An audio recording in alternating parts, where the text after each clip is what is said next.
I'm Chief Meteorologist Jacqueline Bennett in the KRON 4 Weather Center with this forecast update. Well, the fog once again very stubborn to clear this afternoon. Satellite imagery showing the fog along the North Bay coastline, the San Mateo coastline, even some patches of fog remaining for our bay shores. Now, as we move into the overnight hours, the fog is going to be very persistent once again. We're still seeing reduced visibilities in Half Moon Bay and down through Hayward and Mountain View, as well as San Jose. And it's going to get even worse tonight. A dense fog advisory is in effect. We'll talk more about that in just a moment. Take a look at temperatures, though. Only in the low 50s near the coastline as a result of the dense fog. 59 in Oakland, 60 in Hayward, just 65 down in San Jose. And to show you the difference the fog makes, look at Pleasanton and Livermore. Largely unaffected by the fog this morning, in the 80s this afternoon. So again, tonight the fog will return. It'll be widespread.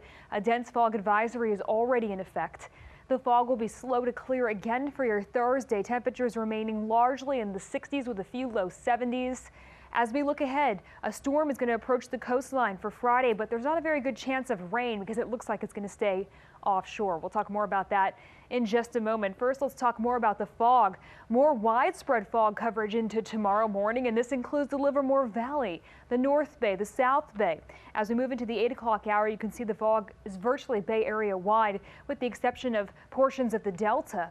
By the 10 o'clock hour, it's very slow to clear, still hovering over Livermore, still hovering over the North Bay and the South Bay. By noon, still over our bay shores and the North Bay. So we're going to see clearing eventually back to the coastline tomorrow, but it looks like it'll happen around 1 or 2 o'clock in the afternoon. And as I mentioned, a dense fog advisory is already in effect for almost all of the North Bay valleys. You'll notice the mountains are not included here because they're not highlighted in orange. As we look down towards the East Bay shoreline, edging towards the South Bay, the peninsula also under this dense fog advisory until 11 o'clock Thursday morning. And if you remember Fog Tracker from just a moment ago, this is where all the fog was remaining into the noon hours. That's why the dense fog advisory is in effect for these locations. Visibility is under a quarter of a mile at times in those locations tomorrow morning. Temperature-wise, going to be in the 60s for the most part with a few low 70s. 70 in Cupertino, 71 in Los Gatos, but 69 in San Jose, 68 in Mountain View. These temperatures could be even lower out there tomorrow if the fog lingers through the South Bay. Right now, it looks like it will clear by noon in the South Bay, which would allow temperatures to reach this level. For our inland valleys, also going to be a lot cooler out there tomorrow because of the fog influence. 74 in Livermore, 75 in Pleasanton, upper 50s, low 60s for the East Bay shoreline, 64 in San Leandro, 59 in Richmond, only in the 50s near the coastline, 55 in Ocean Beach, 56 in Daly City, 62 over in Oakland, and low 70s for the North Bay. And as I mentioned, a storm is going to be approaching the coastline. As we take a look here at satellite and radar picture, we have mainly clear skies over the Bay Area with the exception of fog at the immediate coast. But we've been tracking this for several days. The storm track has been well to the north of us for quite some time.